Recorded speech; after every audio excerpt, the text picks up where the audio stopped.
Bonjour à toutes et à tous, Valentin Franc avec vous pour ce point de marché. Nous sommes le vendredi 9 mars, 2018.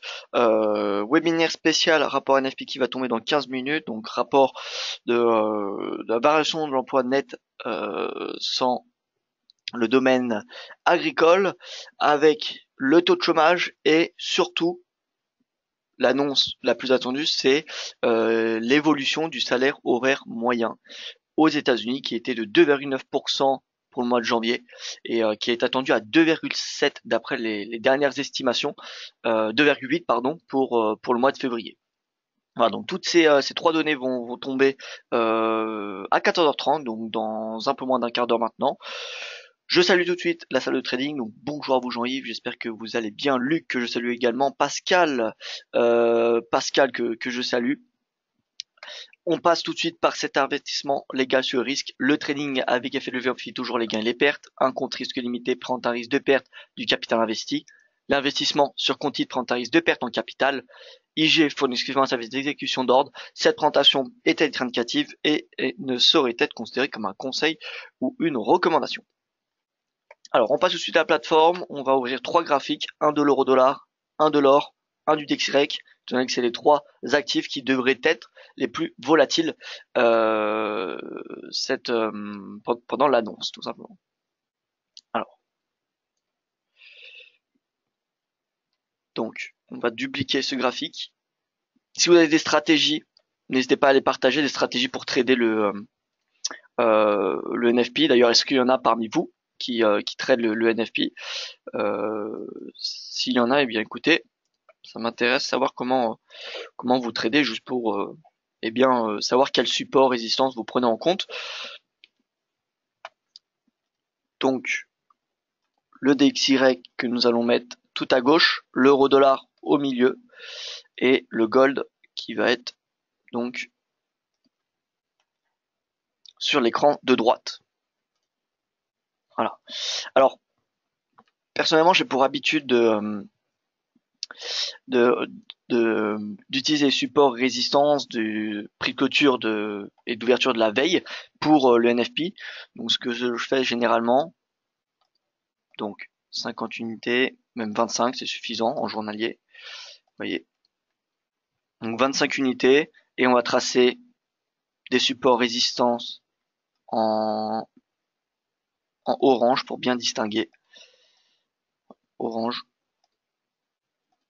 Et on va prendre le prix d'ouverture et prix de fermeture de la veille. Alors, Jean-Yves qui me demande mon opinion sur l'Eurocad. Alors, j'y répondrai juste après le NFP, pour qu'on se concentre sur cette annonce, étant donné que l'Eurocad ne va pas beaucoup réagir au NFP. En tout cas, beaucoup moins que le DXY, l'Eurodoll ou le Gold. Donc voilà, bien le bonjour à vous, Jean-Yves. Donc, prix d'ouverture, enfin prix de fermeture, pardon. Donc on peut voir qu'on est au-dessus. En hebdomadaire, il est, juste ici, ce prix d'ouverture. Donc on n'a pas encore eu le prix de clôture, étant donné que nous sommes vendredi dans la journée. On peut voir qu'on a, alors celui-là il est en trop, vous m'excuserez, on a deux niveaux de support et la résistance à 90 points. On va faire de même pour l'euro-dollar. Donc on est en journalier, le prix de clôture de la veille, en hebdomadaire, on prend le prix de clôture de la semaine dernière, par exemple, enfin le prix de l'ouverture la semaine dernière, le prix de clôture, ça nous fait des supports résistance en plus, vous voyez, et pareil pour le gold.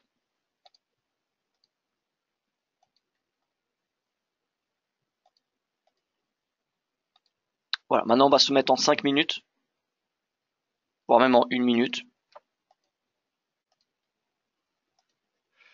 Non, 5 minutes plutôt, étant donné qu'on est sur 25 chandeliers, 1 minute ça va pas être suffisant pour avoir des perspectives. Alors pour le DXY, le cours qui a un support à 89,74 et une résistance à 90. Donc si on a un bon rapport NFP, alors qu'est-ce que c'est un bon rapport NFP? Alors c'est pas réellement le taux de le rapport NFP en lui-même qui est en ce moment, je dis bien, le plus important, mais c'est surtout la variation des salaires. étant donné que les salaires, c'est presque la dernière constante de la chaîne qui vient influencer l'inflation. Voilà, le taux de chômage tend à augmenter les salaires. Voyez, donc voilà, c'est la dernière chaîne, l'une des, en tout cas, l'indicateur le plus proche qui vient influencer l'inflation. C'est pas le NFP, c'est pas le NFP qui va influencer l'inflation.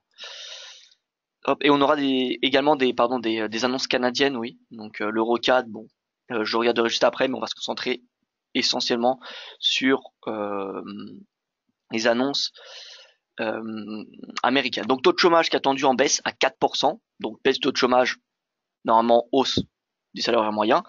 Salaire horaire moyen qui est attendu à 2,8% contre 2,9 le mois précédent. Alors c'est en baisse, en baisse, c'est en ralentissement. Pourquoi c'est en ralentissement? Bien déjà, il faut savoir que 2,9% c'était le plus haut depuis janvier 2009. Donc c'était une très forte expansion des salaires qu'on a eu le mois dernier, bien évidemment sur une année glissante. Et donc 2,8%, ça reste quand même assez élevé. Ça reste assez élevé quand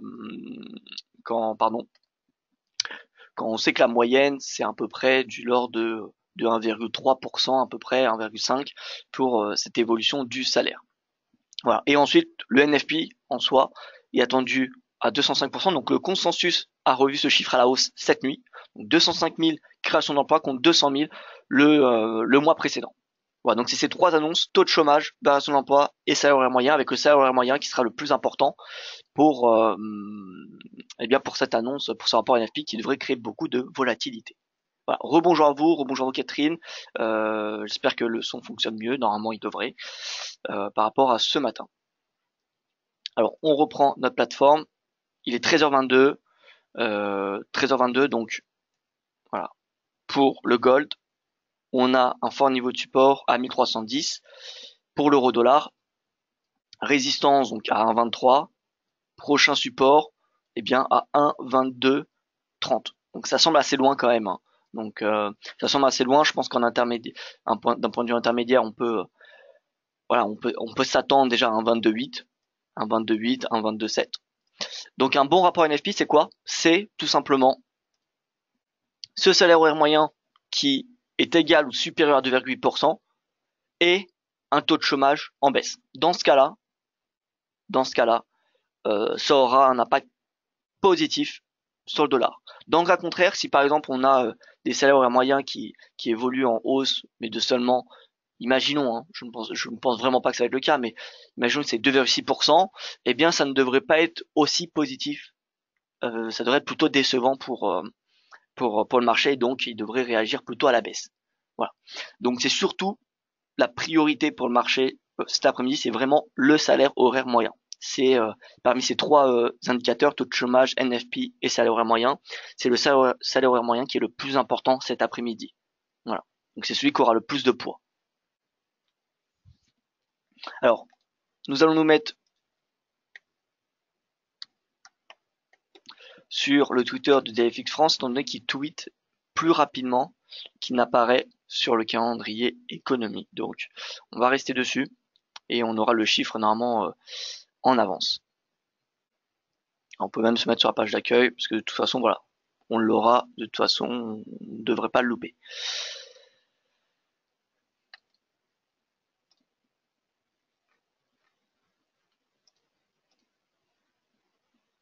Donc, voilà pour ce qu'est le Lonzor, on n'a plus qu'à attendre gentiment la publication, quoi, dans 5 minutes. Donc on a plutôt une réaction haussière avant le NFP, hein, le dollar qui progresse depuis ce matin, plus 0,19%.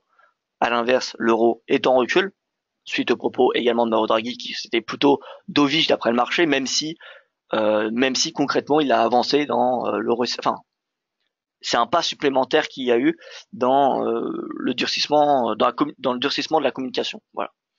Étant donné que le compte rendu, eh bien, a supprimé, enfin le Conseil des gouverneurs a supprimé du compte rendu de la politique monétaire de la BCE la mention que le quantitative easing pourrait être prolongé ou augmenté dans le temps et le montant, pardon, le montant et le temps dans le futur. Donc tu penses quoi de l'ordre devrait aller en hausse. Eh bien alors, Pascal, en soi, si le DXY va à la hausse, l'euro-dollar et l'or iront à la baisse.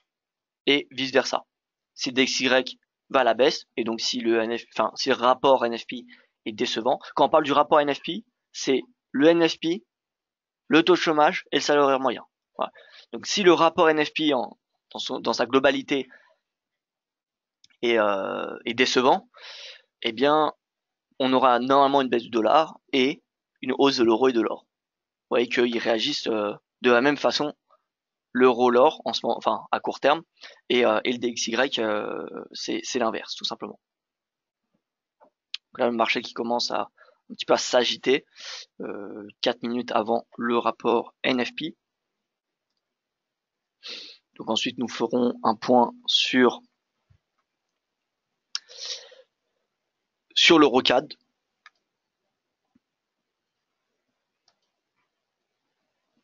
Donc je le répète pour ceux qui viennent de nous rejoindre, parce que je vois qu'il y a de nouvelles personnes qui viennent de nous rejoindre. Taux de chômage, variation de l'emploi non agricole et salaire moyen sont les trois indicateurs qu'il faut surveiller à 14h30. Si on devait classer par ordre d'importance, ça serait le salaire moyen, le taux de chômage, puis la variation de l'emploi non agricole. Ce n'est pas ce chiffre de 205 000 créations d'emplois qui va le plus influencer le marché. C'est surtout le salaire moyen, étant donné que le mois dernier, il a atteint un sommet n'ayant pas été vu depuis 2009. Voilà. Et qui dit hausse du salaire, dit hausse de la consommation, donc hausse de la croissance plus rapide que son rythme de croisière, et donc création d'inflation. Voilà. Donc voilà, nous allons garder un œil sur ces trois statistiques qui devraient créer la volatilité, étant donné que dans moins de 2 semaines, nous avons Jérôme Powell et le FOMC qui devraient normalement remonter les taux, et ce sera la première hausse des taux de Jérôme Powell en tant que président, et ça sera son premier compte rendu. Donc voilà, ça va être un petit peu nouveau, même si depuis le début du durcissement de la politique monétaire de la Fed qui a commencé en décembre 2015, donc depuis il y a eu 5 hausses des taux, et sur ces 5 hausses des taux, un mois après, si on devait faire un bilan, eh bien le dollar était à la baisse par rapport au niveau pré-hausse des taux, pré-hausse des taux directeurs. Donc voilà. Après, c'était Janet Yellen qui avait fait qui était présidente pendant ces 5 hausses des taux. Mais bon, est-ce que ça va changer avec Jérôme Powell? Nous verrons bien le 21 mars au soir. Quel effet peut avoir l'info sur EuroGBP? Eh bien, écoutez, Pascal, pas grand-chose, même si l'euro, c'est, on va dire, le compétiteur du dollar. C'est-à-dire que c'est celui qui réagit à l'inverse du dollar. C'est la devise qui réagit le plus à l'inverse du dollar. Donc, si le dollar est baissier, l'euro va superformer la plupart des devises majeures. J'ai envie de dire toutes, mais je préfère garder une marge de sécurité. Et à l'inverse, si le dollar est haussier, dans ce cas, l'euro va sous-performer la plupart des devises majeures. Donc, voilà. Ça va être concrètement, l'euro GBP devrait avoir la même direction avec un momentum beaucoup plus faible, mais que l'euro dollar ou que le gold. Donc si par exemple on a un bon rapport NFP, l'euro GBP devrait, je dis bien, il devrait être plutôt baissier. Et à l'inverse, si on a un mauvais rapport NFP, l'euro GBP devrait plutôt être bullish. Voilà. Mais c'est pas la paire qui va être la plus volatile. Voilà. Faut vraiment se mettre sur une paire en dollars, et l'euro dollar, étant donné que c'est la paire la plus tradée, c'est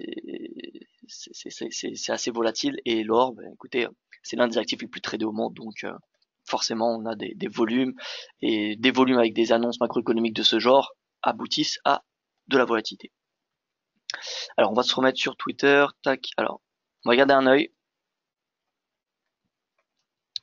Étant donné que normalement le chiffre devrait ressortir plus rapidement sur Twitter. Voilà, il est 14h30,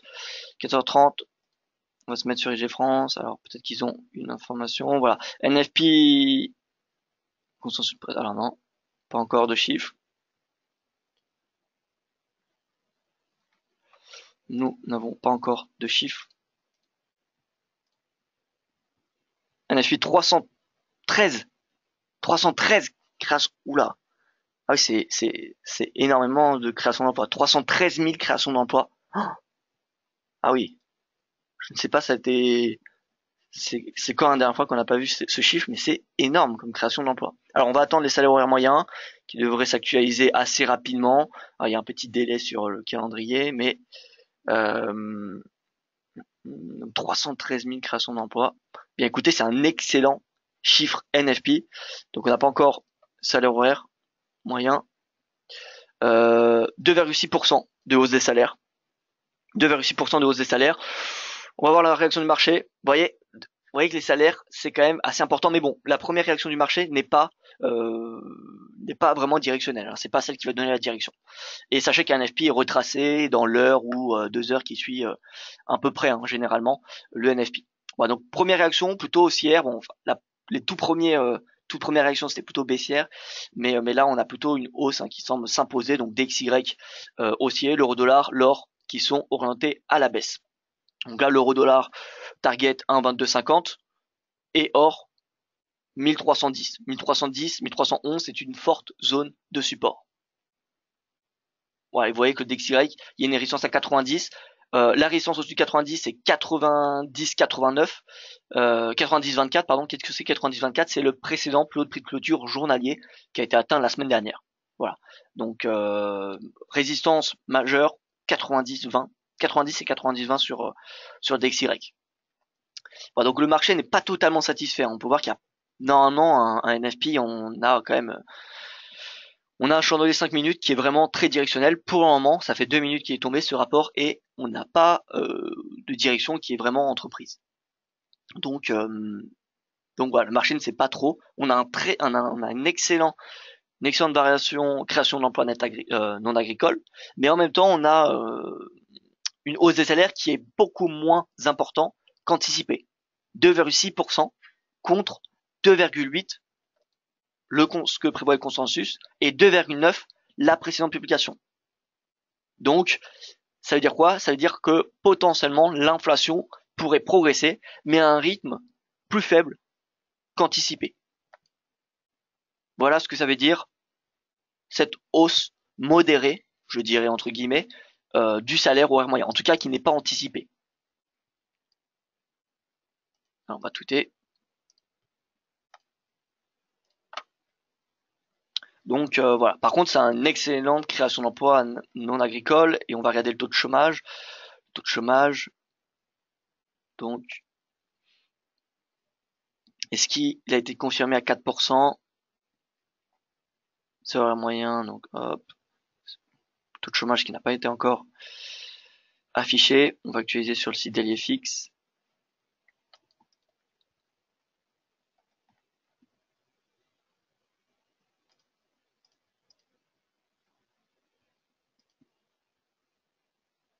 « 2,6%. Et le taux de chômage à 4,1%. Donc vous voyez, taux de chômage à 4,1%. Eh bien, c'est pas ce que prévoit le consensus. Finalement, c'est inchangé par rapport à la précédente publication. Voilà, donc rapport NFP, je dirais plutôt modéré, hein. Voire même, vous voyez, baissière, hein, selon le marché. Taux de chômage inchangé, salaire horaire moyen qui progresse à un rythme plus lent que prévu. Finalement, ce NFP, bon, il n'a pas été très convaincant, mais en tout cas, ça permet une chose, ça permet un peu d'infirmer le précédent rapport NFP qui était vraiment excellent. Voilà, comme je l'ai dit, hausse, accélération, hausse des salaires à un rythme le plus élevé depuis janvier 2009. Donc depuis 9 ans, ce qui est beaucoup. Et donc, et donc voilà, on a finalement une tendance de cet excellent rapport NFP en janvier qui n'est pas validé en février. Voilà, donc voilà, c'est un petit peu mitigé. Je pense que c'est une déception un petit peu du marché, hein, parce que ça invitera le marché à revoir peut-être à diminuer la probabilité d'une quatrième hausse des taux de la Fed cette année. Maintenant, attention, on a l'IPC américain qui sera publié mardi. Mardi, c'est le prochain catalyseur majeur pour le dollar, l'IPC et l'IPC Core américain, qui viendront, parce que c'est l'IPC du février. Là, c'est le rapport NFP du mois de février. On est en mars, comme vous savez, c'est pour le mois précédent. Donc, l'IPC de mardi viendra soutenir le rapport du mois de février plutôt mitigé décevant. En tout cas, c'est la réaction de marché. Ou alors, on aura une accélération de l'inflation, et dans ce cas-là, on sera dans la lignée du rapport NFP de janvier. Voilà, on va regarder l'Eurocad. L'Eurocad, donc déjà les statistiques canadiennes, rapidement. Alors, statistiques canadiennes.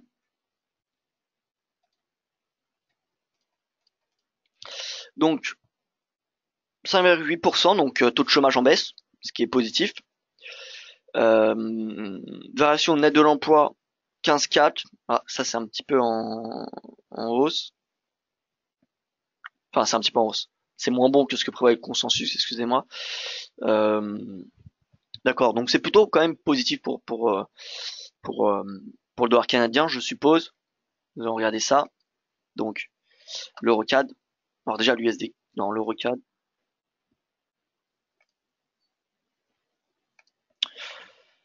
Hop. Donc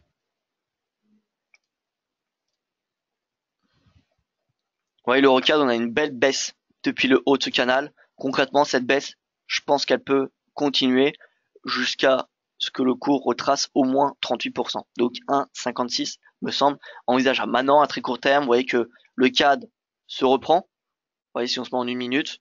Ah, finalement, non, c'était plutôt décevant, pareil pour le marché. Finalement, le taux de chômage qui n'a plus vraiment un poids très important en ce moment. Donc voilà, mais le cours retrace globalement cette annonce. Par contre, sur le DXY, c'est beaucoup plus directionnel. Ça a l'air d'être vraiment, bien écoutez, vraiment baissier. Regardez l'euro-dollar.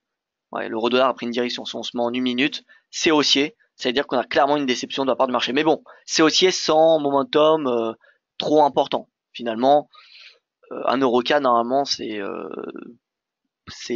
une centaine de pips. Là,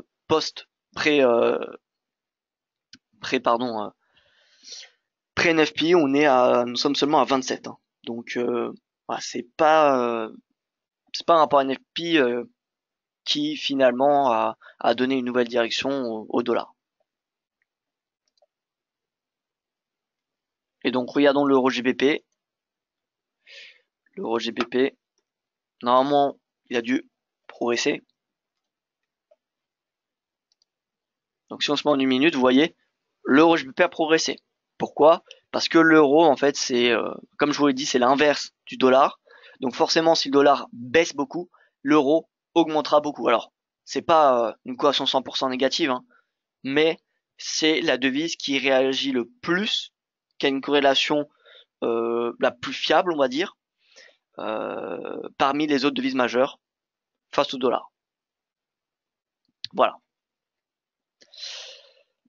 Voilà, écoutez, je vois qu'il n'y a plus de questions. J'espère que ça vous aura plu. En conclusion, rapport NFP plutôt décevant. En tout cas, c'est ce que le marché nous montre hein, sur les cours du dollar qui sont en baisse. Voilà. Donc voilà, écoutez, moi je n'ai plus rien à rajouter. Je vous remercie pour votre attention. Je vous souhaite une excellente journée, un excellent week-end également, et je vous donne rendez-vous lundi matin, 9h, salle de trading pour mon prochain webinaire. Encore une fois, excellente journée et bon week-end.